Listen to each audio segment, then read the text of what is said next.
کوئی 35-40 منٹ کا ہمارا یہ سیشن ہوگا، اور اس کے اندر ہم اللہ کی مدد توفیق کے ساتھ یہ چیزیں جاننے کی کوشش کریں گے کہ آخر اللہ سبحانہ و تعالیٰ نے موسموں کا تغیر اور تبدل رکھا ہے، مختلف قسم کے موسم اللہ نے رکھے ہیں، تو کچھ ایسے فوائد ہیں جو انسان اس موسم کے ذریعے بھی حاصل کر سکتا ہے، کیونکہ زندگی میں آنے کا جو مین مقصد ہے انسان کا، وہ اللہ نے کیا فرمایا، وما خلقت الجن والانس الا لیعبدون، عبادت کے لیے، اور عبادت ہر اعتبار سے، یعنی آپ کے روزمرہ کے کام کے اعتبار سے بھی عبادت ہے، اور جو عبادات اللہ سبحانہ و تعالیٰ نے مشروع فرمائیں، باقاعدہ ان کو عبادت کہا، اس اعتبار سے بھی عبادت ہے۔ تو انشاءاللہ اس کو ہم اختصار کے ساتھ چند ایک چیزیں اللہ کی مدد توفیق کے ساتھ سیکھنا یا سمجھنا شروع کریں گے۔ دیکھیں، اس بات کے اوپر مکمل ایمان ہونا چاہیے کہ کائنات کی ہر تبدیلی کس کے ساتھ ہوتی ہے؟ اللہ کے حکم کے ساتھ ہوتی ہے۔ جیسے اللہ سبحانہ و تعالیٰ نے فرمایا وَلِلَّهِ مُلْكُ السَّمَاوَاتِ وَالْأَرْضِ وَاللَّهُ عَلَىٰ كُلِّ شَيْءٍ قَدِيرٌ، اور پھر فرمایا إِنَّ فِي خَلْقِ السَّمَاوَاتِ وَالْأَرْضِ وَاخْتِلَافِ اللَّيْلِ وَالنَّهَارِ لَآيَاتٍ لِأُولِي الْأَلْبَابِ۔ اللہ سبحانہ و تعالیٰ نے یہ زمین، آسمان، دن، رات، ستارے، چاند، سورج، یہ جتنی بھی چیزیں بنائیں اور جو بھی ان کے اندر تبدیلی یا تغیر یا تبدل آتا ہے کسی بھی طرح سے، یہ مومنوں کے لیے ایک غور و فکر کرنے کی جگہ ہے۔ ان فی اختلاف اللیل والنہار لآیات لأولی الالباب، اللہ کہتے ہیں دن اور رات کا جو اختلاف ہے، یعنی رات کا جانا، دن کا آنا، دن کا جانا، رات کا آنا وغیرہ وغیرہ، اس میں اللہ نے مومنوں کے لیے ایک نشانیاں رکھی ہوئی ہیں۔ اور مومن کون ہوتا ہے؟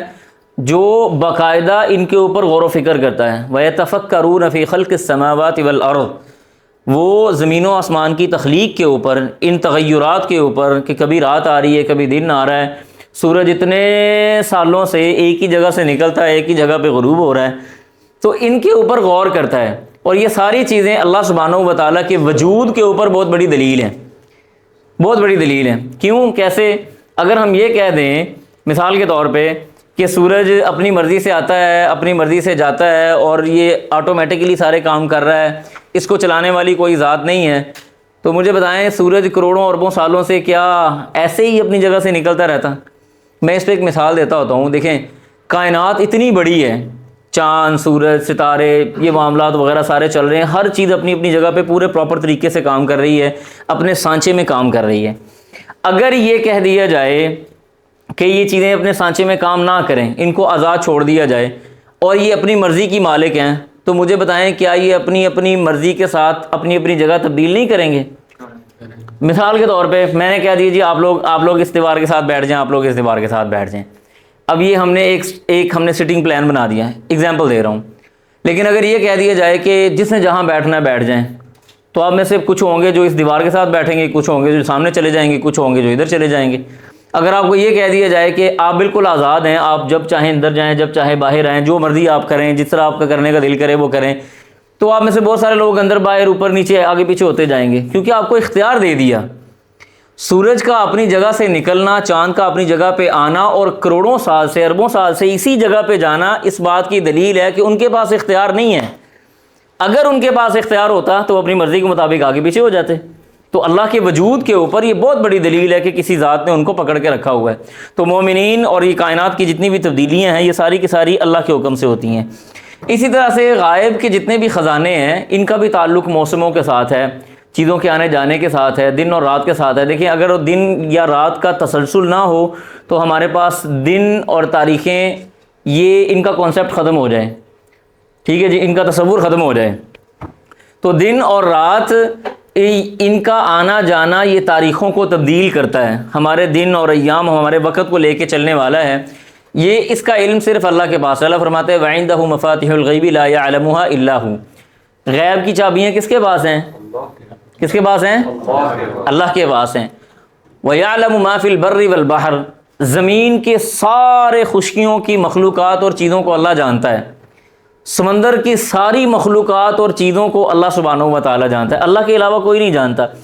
آپ دیکھیں کہ ہم اتنی زیادہ سائنس کی ترقی کر گئے، لیکن ابھی تک ہم سمندر کی مکمل تہہ تک نہیں جا پاتے۔ نیچے کیا مخلوقات ہیں، کس طرح کی مخلوقات ہیں، باوجود ترقی کی منازل طے کرنے کے، ہم نے فلکیات پہ، چاند پہ قدم رکھ دیا، وہ مثال دے رہا ہوں، کہتے ہیں جی چاند پہ قدم رکھ لیا، چاند پہ قدم رکھ لیا، لیکن سمندر کی گہرائیوں تک نہیں جا سکتے۔ جانتا کون ہے ان رازوں کو؟ وہ اللہ سبحانہ و تعالی ہے۔ پھر آگے اللہ کا جو علم ہے وہ بڑا شاندار ہے، وَمَا تَسْقُطُ مِن وَرَقَةٍ إِلَّا يَعْلَمُهَا، درختوں سے ایک پتا بھی زمین پہ نہیں گرتا، اللہ کو پتا ہوتا ہے کہ فلاں جگہ پہ فلاں ایک ویران علاقے میں ایک ہی درخت صحرا کے اندر موجود ہے اور اس کا پتا ابھی اتر کے زمین پہ گرا ہے۔ اللہ کے علم سے ایسا پتا بھی غائب نہیں ہے جو کسی صحرا کے اندر پڑا ہو۔ وَلَا حَبَّةٍ فِي ظُلُمَاتِ الْأَرْضِ وَلَا رَطْبٍ وَلَا يَابِسٍ إِلَّا فِي كِتَابٍ مُبِينٍ، اور اسی طرح سے کوئی ایک دانہ بھی ایسا نہیں ہے جو زمین پہ پڑا ہو اور اللہ سبحانہ و تعالیٰ کو پتہ نہ ہو۔ فی ظلمات الارض، وہ زمین کے اندھیروں میں کیوں نہ ہو، ولا رطب ولا یابس، کوئی خشکی کوئی تر چیز، الا فی کتاب مبین، ہر چیز اللہ سبحانہ و تعالیٰ نے لوح محفوظ کے اندر محفوظ فرمائی ہوئی ہے۔ اب ہم بات کرتے ہیں جی موسم کی تبدیلی کی، چونکہ ہم نے انشاءاللہ سردی کے حوالے سے باتیں کرنی ہیں۔ موسم کی تبدیلی کے اندر کچھ حکمت اور اس کا ایک سبب اللہ سبحانہ و تعالیٰ کے رسول صلی اللہ علیہ وسلم کی اس حدیث سے ہمیں ملتا ہے۔ ابو ہریرہ رضی اللہ تعالیٰ عنہ اس حدیث کے راوی ہیں، کہتے ہیں کہ قال، فرمایا رسول اللہ صلی اللہ علیہ وسلم نے، اشتکت النار الی ربیہا، آگ نے اپنے رب سے شکایت کی۔ یہ بڑی غور کرنے والی حدیث ہے اور ہمیں جھنجھوڑنے والی حدیث ہے۔ فرمایا کہ آگ نے اپنے رب سے شکایت کی، فقالت، اور اس نے کہا، ربی، اے میرے رب، اکل بعضی بعضا، میرا اپنا بعض حصہ بعض حصے کو کھا رہا ہے، یعنی میرا جسم میرے جسم کو کھا رہا ہے۔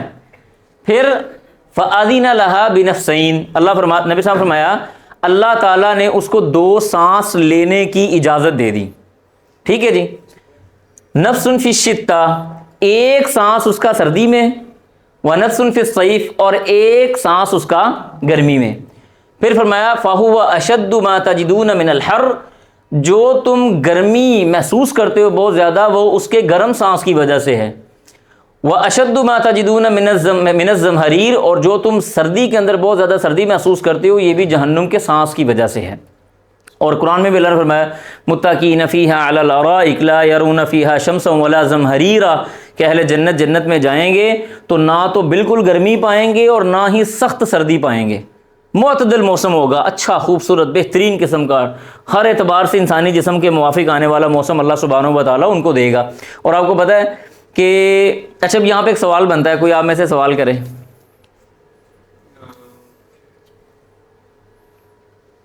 سر جی، ہر بندے کا جو موافق ٹیمپریچر ہے وہ علیحدہ ہوتا ہے، ایک کو 26 اچھا لگ رہا ہے، دوسرے کو 20 لگ رہا ہے۔ صحیح ہے، ٹھیک ہے، لیکن وہ اس حدیث سے سوال نہیں نکلتا، وہ ویسے سوال بنتا ہے، وہ اللہ سبحانہ و تعالیٰ ہر بندے کی طبیعت کے مطابق وہاں جنت میں عطا کر دیں گے، نارمل بات ہے۔ اس حدیث سے ایک سوال نکلتا ہے جو مجھ سے ہوا بھی، سیم ٹیمپریچر ہوتا ہے ہاں پورا سال، جی جی وہاں میں تو سانس نہیں پہنچ پاتا۔ ہاں، یہ سوال بنتا ہے۔ بعض لوگ یہ سوال کرتے ہیں، دیکھیں جی جہنم کو اللہ تعالیٰ نے 2 سانسوں کی اجازت دی، اور ایک علاقہ ایسے ہے جس میں مسلسل گرمی ہے، ایک علاقہ مسلسل سردی ہے، تو ادھر سانس نہیں جاتا کیا؟ ہم یہاں پہ کیا کہیں گے، ان کو کیا جواب دیں گے؟ بھئی جہنم کا اللہ سبحانہ و تعالیٰ نے سانس بنایا ہے، لیکن جہنم کا سانس جہنم کی صفت کے مطابق بنایا گیا ہے۔ میں تو جہنم میں گیا ہی نہیں، اللہ نہ لے کے جائے کسی کو۔ جب میں نے کسی چیز کو دیکھا نہیں تو میں اس کی صفت کیسے بیان کر سکتا ہوں، اور میں اس کو اپنے سانس پہ کیسے قیاس کر سکتا ہوں؟ ٹھیک ہے نا، مثال کے طور پہ ہم میں سے جو نیو جنریشن ابھی آ رہی ہے، انہوں نے نوکیا 3310 نہیں دیکھا ہوگا بٹنوں والا۔ اب انہوں کہا جائے کہ جی ایک دور تھا کہ ایک موبائل تھا لیکن اس کے اندر بٹن ہوتے تھے، اس کا ایسا رنگ ہوتا تھا، وہ اس طرح کیسے ہو سکتا ہے، یہ نہیں، ناممکن ہے یہ۔ ہم ان کو جب صفت بیان کریں گے اس کی، تو اس کے لیے وہ چیز باقاعدہ دکھانا، ان کے ہاتھ میں پکڑانا یہ ضروری ہے، وگرنہ وہ صفت کے ساتھ اس کو قیاس نہیں کر سکتے۔ تو جب ہم نے جہنم کو دیکھا نہیں، اللہ نے اس کو سانس کیسے عطا کیا، وہ سانس لینے کی اس کی کیفیت کیا ہے، یہ ہمیں پتہ نہیں، تو ہم اس بارے میں اعتراض بھی اٹھا نہیں سکتے۔ ہو سکتا ہے اللہ تعالیٰ نے اس کو یہ صلاحیت دی ہو کہ وہ ایک ہی وقت میں ٹھنڈا اور گرم سانس بھی لے رہی ہو، ٹھیک ہے جی، ایک سائڈ سے ٹھنڈا سانس لے رہی ہے، ایک سائڈ سے گرم سانس لے رہی ہے، یہ تو اللہ تعالیٰ کو پتہ ہے۔ ہم حدیث پہ ایمان لائیں گے، جیسے اللہ نے جہنم کو سانس دیا اس نے ویسے لیا، اب اس کی وجہ سے موسم کے اندر تغیر، تبدل اور تبدیلی آ رہی ہے، ہم اس پہ ایمان رکھیں گے۔ کیوں ایمان؟ اس لیے کہ رسول اللہ صلی اللہ علیہ وسلم نے فرما دیا، اور جو چیز ہم نے دیکھی نہیں اس کو ہم اپنے اوپر قیاس نہیں کر سکتے۔ ٹھیک ہے جی، جیسے آپ نے پڑھا ہوگا کہ 70,000 فرشتے جہنم کو پکڑ کے لے کے آئیں گے اس کی لگاموں کے ساتھ، ٹھیک ہے جی۔ اب 70,000 فرشتہ، اور فرشتہ کتنا بڑا ہوتا ہے کہ نبی صاحب نے فرمایا اللہ کے عرش کو جو تھامنے والے فرشتے ہیں وہ اتنے بڑے ہیں کہ ان کے کان کی لو سے کندھے کا جو فاصلہ ہے یہ 700 سال کا ہے. ایک فرشتہ، جو 8 فرشتے قیامت کے دن اللہ کے عرش کو اٹھائیں گے، ان میں سے ایک فرشتہ، یعنی ہر فرشتے کا فرشتہ اتنا بڑا ہے کہ اس کی کان کی لو سے کندھے کا فاصلہ 700 سال کا ہے. اب اتنی بڑی مخلوق ہے، اس کو ہم اپنے اوپر تو نہیں قیاس کر سکتے. تو جہنم ایک بہت بڑی مخلوق ہے اللہ سبحانہ و تعالیٰ کی، جس کے اندر لوگوں کو جھونکا جائے گا. اس کو ہم اپنے اوپر قیاس نہیں کر سکتے کہ اس کا سانس ہماری طرح ہوگا کہ وہ کبھی باہر آ رہا ہے، کبھی اندر جا رہا ہے، کبھی یہ ہو رہا ہے، کبھی وہ ہو رہا ہے، کبھی کیسے ہو رہا ہے. ٹھیک ہے جی، انشاءاللہ کلیئر ہو گیا مسئلہ. چلیں بارک اللہ فیکم. اچھا جی، اور موسم کی تبدیلی بھی سمجھ آ گئی. موسم یہ زمانے کو برا بھلا نہیں کہنا چاہیے. رسول اللہ صلی اللہ علیہ وسلم کی ایک حدیث ہے، فرمایا قال اللہ عز وجل. یہ حدیث کون سی ہے؟ کیسے پتہ چلا آپ کو؟ اللہ فرماتا ہے. اللہ فرماتا ہے. حدیث قدسی یہ ہوتی ہے کہ اللہ کے رسول بات اپنے تک نہ روکیں بلکہ اللہ کی طرف منسوب کر دیں.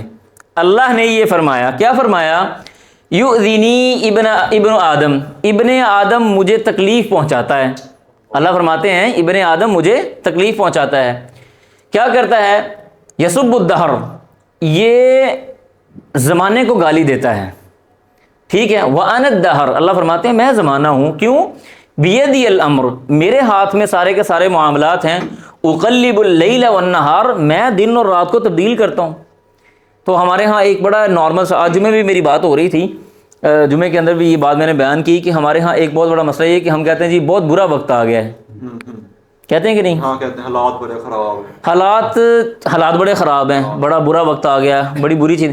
وقت تو کچھ بھی نہیں ہے، وہ تو اللہ سبحانہ و تعالیٰ کا امر ہے، اللہ کا حکم ہے، اللہ تعالیٰ کی مخلوق ہے. اس کو خراب بھی ہم کر رہے ہیں اور اس کو اچھا بھی ہم نے کرنا ہے. اگر ہم صاف ستھرے ہو جائیں تو وقت بھی اچھا ہو جائے. لہذا وقت کو برا بھلا کہنے کی ضرورت نہیں ہے. وقت کو برا بھلا کہنا مطلب اللہ سبحانہ و تعالیٰ کی شان میں گستاخی ہے. ہوا کو برا بھلا کہنا جیسے، ٹھیک ہے جی، نبی علیہ السلام کے دور میں عبداللہ ابن عباس رضی اللہ عنہ روایت کرتے ہیں کہ ان رجلا لعن الریح، ایک آدمی تھا جس نے کس کو لعنت دی؟ ہوا کو. ہوا کو کہتا ہے، ہوا کے اوپر اس نے لعنت کی. اور بعض جگہ پہ آتا ہے کہ کسی آدمی نے نبی علیہ السلام کے دور میں یعنی ہوا کو لعنت دی. رسول اللہ صلی اللہ علیہ وسلم نے فرمایا کہ اس کو لعنت مت دو. کیوں؟ فإنها مأمورة، یہ جو ہوا ہے یہ تو اللہ تعالیٰ کا حکم ہے، اس کو تو جو کہا گیا وہ کر رہی ہے. کسی جگہ پہ تیز چلنا، کسی جگہ پہ کم چلنا، کسی جگہ پہ خوشخبری لے کے جانی، کسی جگہ پہ عذاب لے کے جانا، یہ تو اللہ سبحانہ و تعالیٰ نے اس کو پابند کیا ہوا ہے. وَإِنَّهُ مَنْ لَعَنَ شَيْئًا لَيْسَ لَهُ بِأَهْلٍ رَجَعَتِ اللَّعْنَةُ عَلَيْهِ. نبی علیہ السلام نے فرمایا یہ بھی بڑی امپورٹنٹ مسئلہ ہے. ہمارے ہاں گھروں کے اندر ایسے ہی کہتے ہیں لخ دی لعنت تیرے تھے، بچوں کو بھی کہہ دیتے ہیں چھوٹوں او دور فٹے منہ. لعنت کے بارے میں اتنا سنگین مسئلہ ہے. رسول اللہ صلی اللہ علیہ وسلم نے فرمایا کہ جب لعنت کسی چیز کے اوپر کی جائے تو وہ لعنت ہوا میں جاتی ہے اور وہ تلاش کرتی ہے. پھر جس کے بارے میں کہا گیا اگر وہ واقعی لعنت کا مستحق ہوا تو اس پہ وہ پڑ جاتی ہے، اور اگر وہ مستحق نہیں ہوا تو راجعت، وہ واپس آتی ہے، جس کے منہ سے نکلی ہے اسی کو ڈال دی جاتی ہے. اور ایک حدیث کے اندر آتا ہے ایک اونٹ پھر رہا تھا ایسے، تو کسی صحابی نے اس کو پکڑنے کی کوشش کی، اونٹ تھا یا اونٹنی تھی، بہرحال اللہ کے رسول نے فرمایا اس کو چھوڑ دو، یہ لعنت زدہ اونٹنی ہے. یعنی اتنا سنگین جرم ہے جو ہمارے ہاں بالکل نارمل اور عام طور پہ گھروں میں بولا جاتا ہے. بہرحال اس سے اجتناب کرنا ضروری ہے. اس کے بعد آگے دیکھیں جی، انسان کی ناشکری پہ یہ شعر ہیں. کہتے ہیں کہ ایک شاعر نے کہا یتمنى المرء فی الصیف الشتاء، انسان گرمی میں کس کو مانگتا ہے؟ سردی کو. ایسے ہی ہے کہ نہیں؟ گرمی گزر رہی تھی، وہ جی 40 39 45 46 ڈگری سینٹی گریڈ ہو گیا، سردی بھیج یا اللہ سردی بھیج. فَإِذَا جَاءَ الشِّتَاءُ أَنكَرَهُ، جب سردی آ جاتی ہے تو پھر اس کو ناپسند کرنا شروع کر دیتا ہے. یہ کیوں آ گئی؟ فَهُوَ لَا يَرْضَى بِحَالٍ وَاحِدٍ، انسان کسی ایک حالت میں خوش نہیں رہتا. قُتِلَ الْإِنسَانُ مَا أَكْفَرَهُ، اور انسان کو اس کی یہی ناشکری ہلاکت میں لے گئی. کسی حال میں خوش نہیں، جہاں بھی دیکھو یہ ہو جائے وہ ہو جائے، کسی حال میں خوش نہیں، ہر حال میں ٹینشن میں. مال ہے تب بھی پریشانی، نہیں ہے تب بھی پریشانی، تو بندہ خوش نہیں ہے. اب جب ہوائیں تیز چلیں تو نبی علیہ السلام کا یہ اسوہ ہے، آپ کا طریقہ ہے کہ نبی علیہ السلام یہ دعا پڑھا کرتے تھے اللہم انی اسألک خیرہا، یا اللہ میں اس پر سوال کرتا ہوں جو اس کے اندر خیر موجود ہے اس کا. وخیر ما فیہا، اور جو اس کے اندر خیر موجود ہے، یا اللہ میں اس کے خیر کا اور جو اس میں خیر موجود ہے اس کا سوال کرتا ہوں. وخیر ما ارسلت بہ، اللہ جو یہ چیز دے کے بھیجی گئی ہوا ہے میں اس کا سوال کرتا ہوں. واعوذ بک من شرھا، میں اس کے شر سے پناہ مانگتا ہوں، اور جو اس کے اندر موجود ہے اس کے شر سے، اور جو یہ ہوا دے کے شر بھیجی گئی ہے میں اس کے شر سے پناہ مانگتا ہوں. تو ہمارے ہاں تو بہرحال دعاؤں کا کوئی کانسیپٹ ہی نہیں کہ ہم نے دعائیں کس طرح سے پڑھنی ہیں، مانگنی ہیں وغیرہ وغیرہ. اس طرح سے بیماری کو بھی برا بھلا کہنے سے منع کیا گیا ہے. آگے ہم بڑھتے ہیں انشاءاللہ باذن اللہ. دیکھیں بیماری یا پریشانی کے اندر جب انسان مبتلا ہوتا ہے تو یہ سارے کے سارے اللہ سبحانہ و تعالیٰ کے ہاں خیر کے دروازے کھولتے ہیں. نبی صلی اللہ علیہ وسلم نے فرمایا ما من مصیبت تصیب المسلم الا کفر اللہ بها عنہ حتی الشوک یشاکھا. ایک لمبی حدیث آتی ہے کہ نبی صلی اللہ علیہ وسلم نے فرمایا کہ کسی مومن کو اگر کوئی تکلیف پہنچتی ہے، جسمانی، ذہنی، بدنی، مالی، اخلاقی، انفرادی، اجتماعی، سیاسی، معاشی، کسی بھی طرح کی تکلیف کسی مومن کو پہنچتی ہے، اللہ سبحانہ و تعالیٰ مومن کے وہ گناہ جھاڑ دیتا ہے، صاف کرنے شروع کر دیتا ہے. بلکہ ایک حدیث کے اندر آتا ہے کہ بیمار مومن کے گناہ ایسے جھڑتے ہیں جیسے خشک درخت ہو، اس کو ہلایا جائے تو اس کے پتے جیسے گرتے ہیں ویسے اللہ تعالیٰ اس کے گناہ معاف کر دیتا ہے. تو بیماری کو نہیں. پھر اس سے بھی بڑھ کر حتی الشوکا، یہاں تک کہ اگر اس کو ایک کانٹا چبھا ہے اللہ سبحانہ و تعالیٰ کانٹا چبھنے کے عوض اس مومن کے گناہ معاف کر دے گا. تو کیسی زبردست اللہ کے رسول صلی اللہ علیہ وسلم اور اللہ سبحانہ و تعالیٰ کی انسان سے محبت ہے. اللہ سے عافیت کا سوال کرنا چاہیے. یہ والی دعا ہمیشہ یاد رکھیں، اللہ سے ہمیشہ دعا کیا کریں. میں اختصار آپ کو بتا دیتا ہوں. اللہ سے دعا کیا کریں اللہم انی اسألک العفو والعافیت والمعافات فی الدنیا والآخرہ. عافیت کا سوال کریں. جی عباس رضی اللہ تعالیٰ نے اللہ کے رسول سے آگے پوچھا نا کہ مجھے کوئی چیز بتائیں جس سے میں فائدہ لے لوں، تو آپ نے فرمایا کہ اللہ سے عافیت مانگا کرو. عافیت بدنی بھی، جسمانی، مالی، ہر طرح کی. اللہم انی اسألک العفو والعافیہ والمعافات فی الدنیا والآخرہ. یا اللہ میں دنیا اور آخرت کی ساری بھلائیاں تجھ سے طلب کرتا ہوں، تجھ سے مانگتا ہوں. دعا گروپ میں شیئر کر دیجیے. جی انشاءاللہ. اچھا جی، موسم سرما اور سلف صالحین، ان کو ہم دیکھتے ہیں کہ جو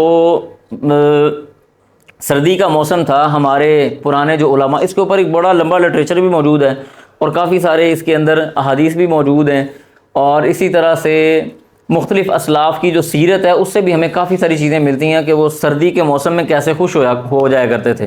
کیوں کہ خیر کا کام کرنے کی ان کو زیادہ وہ تھی، طلب تھی. بہرحال یروى عن ابن مسعود رضی اللہ تعالیٰ عنہ قال مرحبا بالشتاء. عبداللہ ابن مسعود رضی اللہ تعالیٰ عنہ سے ایک روایت مروی ہے، کہتے ہیں کہ جب سردی آتی تو وہ اس کو کیا کہتے؟ اہلا و سہلا. سردی کو کیوں؟ تنزل فیہ البرکہ، اس سردی کے موسم کے اندر برکت جو ہے وہ نازل ہوتی ہے، برکت نازل ہوتی ہے سردی کے موسم کے اندر. وَيَطُولُ فِيهِ اللَّيْلِ، رات لمبی ہو جاتی ہے. کس لیے؟ للقیام، بندہ تھک جاتا ہے سو کے. اگر آپ 9 بجے 9:30 بجے سو گئے ہیں نا تو 3-4 کے درمیان میں آنکھ کھل جاتی ہے. 12 بجے سو رہے ہیں. 12 بجے سو گئے تو پھر بھی 5 بجے تک کھل جائے گی. فجر سے پہلے تو کھل ہی جائے گی. فجر 5:30 بجے ہو رہی، 5:27 پہ اذان ہو رہی ہے تقریباً فجر کی. جماعت 5:45 بجے ہو رہی. ٹھیک ہے. وَيَقْصُرُ فِيهِ النَّهَارُ لِلصِّيَامِ، روزہ آسان ہو جاتا ہے. دن چھوٹا ہو جاتا ہے. کس لیے؟ للصیام، روزہ رکھنے کے لیے. ٹھیک ہے. اور حسن بصری رحمہ اللہ کیا کرتے تھے؟ نعم زمان المؤمن الشتاء لیلہ طویل یقومہ ونہارہ قصیر یصومہ، کہ بہترین جو زمانہ مومن کے لیے ہے وہ سردی کا زمانہ ہے. کیوں؟ دن چھوٹے ہیں، روزہ رکھا جا سکتا ہے، اور راتیں لمبی ہیں، قیام کیا جا سکتا ہے آسانی کے ساتھ. اور ابو ہریرہ رضی اللہ تعالیٰ عنہ اس کو کہتے تھے غنیمت الباردہ. الغنیمت الباردہ کس کو؟ ٹھنڈی غنیمت. کس کو؟ سردی کے روزے کو. وکان رضی اللہ عنہ یقول الا ادلکم علی الغنیمت الباردہ، کیا میں تمہیں ٹھنڈی غنیمت کے بارے میں نہ بتاؤں؟ قالوا بلا. فیقول الصیام فی الشتاء، سردی کے اندر روزہ رکھنا یہ ٹھنڈی غنیمت ہے. روزہ رکھنے کی فضیلت، نفلی روزہ رکھنے کی فضیلت کس کو پتہ ہے؟ کوئی بتائے گا بھائی؟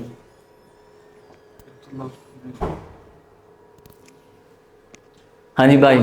صحت کے حوالے سے صحت کے حوالے سے نہیں، ویسے اسلامک پرسپیکٹو سے صحت کے حوالے سے بھی فرمایا کہ اگر تمہاری کوئی حاجت ضروری ہو ہاں تو تم روزہ رکھو تو اللہ قریب اللہ تمہاری دعا قبول کرے، کہ روزہ اس کو بوسٹ کر دیتا ہے آپ کی دعا کو. اب پتہ نہیں، اللہ عالم، مجھے نہیں پتا ویسے اس حدیث کا. اچھا نہیں مجھے نہیں پتا، میرے علم میں نہیں ہے، ہو سکتا ہے ہوگی انشاءاللہ.